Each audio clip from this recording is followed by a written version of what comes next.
Bapak dan Ibu pencinta pendidikan yang saya hormati, perlu dipahami bahwa Permendikdasmen nomor 3 tahun 2025 ini mengatur dua hal. Jadi ada dua hal yang diatur. Pertama tentang penerimaan murid baru, kedua tentang penerimaan murid pindahan. Jadi ada dua istilah, ada murid baru, ada murid pindahan. Nah, penerimaan murid baru maksudnya di sini adalah penerimaan murid untuk kelas 1 sekolah dasar, kelas 7 atau kelas 1 di SMP, kelas 10 atau kelas 1 di SMA dan SMK, dan penerimaan murid untuk taman kanak-kanak. Nah, Bapak dan Ibu pencinta pendidikan yang saya hormati, berkaitan dengan penerimaan murid pindahan, itu saya jelaskan pada video yang lain. Pada video ini khusus akan saya jelaskan berkaitan dengan penerimaan murid baru yang ini diatur secara jelas pada Permendikdasmen ini pada bab 2. Nah, dalam penerimaan murid baru atau SPMB kali ini masih dikenal jalur atau semacam pintu masuk dalam penerimaan murid baru.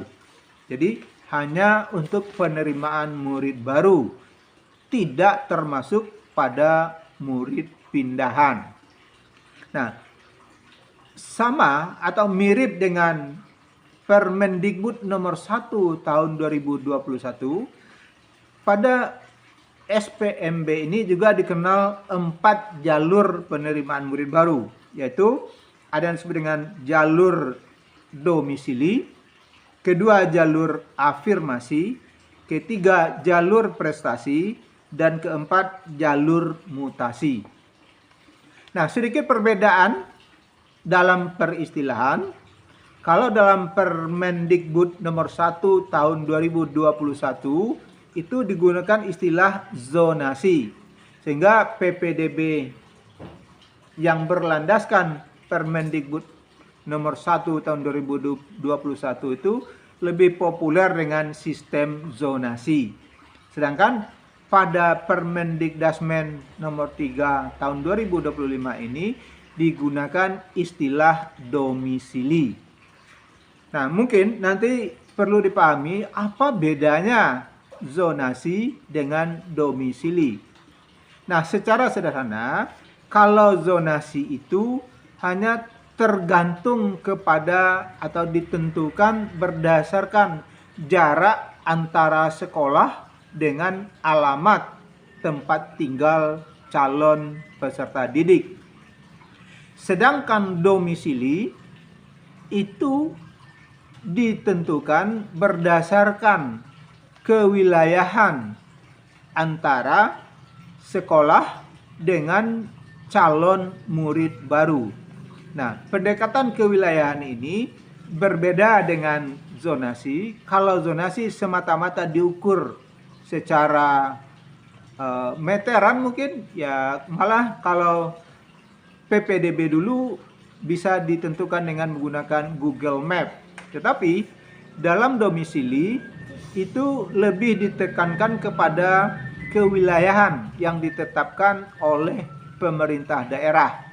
Ya, mungkin mirip-mirip lah dengan istilah rayonisasi yang dulu dikenal. Karena dengan sistem domisili bisa saja calon murid yang berdomisili atau bertempat tinggal di suatu lokasi yang jaraknya lebih jauh kalau diukur dengan zonasi, dengan murid yang berbeda domisilinya, mungkin berdasarkan kelurahan atau RT atau RW yang ditetapkan oleh pemerintah daerah, diterima di suatu sekolah, sementara murid yang tempat tinggalnya cukup dekat dibandingkan murid A tadi, murid B ini secara zonasi lebih dekat ke sekolah, tapi karena domisilinya berdasarkan ketetapan dari pemerintah daerah berbeda, maka kemungkinan dia tidak diterima.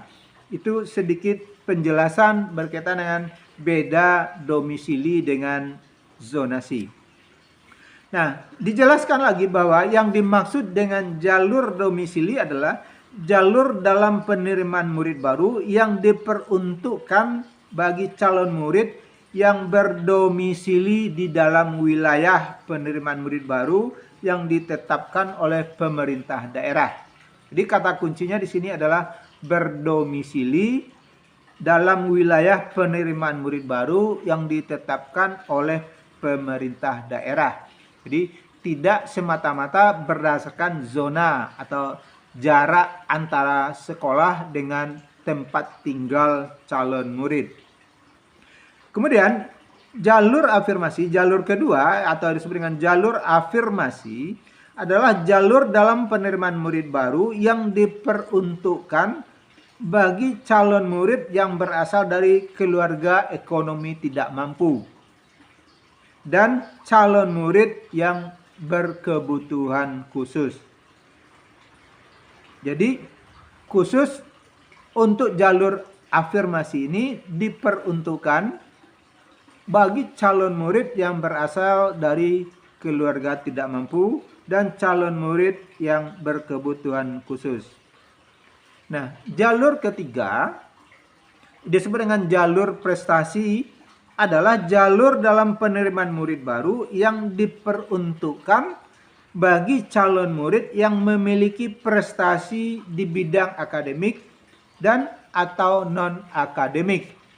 Jadi khusus bagi calon murid yang memiliki prestasi akademik atau prestasi non-akademik dibuka jalur khusus untuk mereka. Kemudian jalur keempat yang disebut dengan jalur mutasi adalah jalur dalam penerimaan murid baru yang diperuntukkan bagi calon murid yang berpindah domisili karena perpindahan tugas dari orang tua atau wali dan bagi anak guru. Jadi bagi anak guru yang mendaftar di satuan pendidikan tempat orang tuanya mengajar. Jadi domisilinya berbeda dengan domisili orang tuanya mengajar. Jadi mereka bisa memanfaatkan jalur mutasi. Nah, jadi Bapak dan Ibu bisa memilih ketika akan memasukkan putra-putrinya ke salah satu sekolah, mau pilih masuk jalur domisilikah, atau memakai jalur afirmasi, atau memakai jalur prestasi, atau bahkan mungkin menggunakan jalur mutasi. Nah, jalur prestasi ini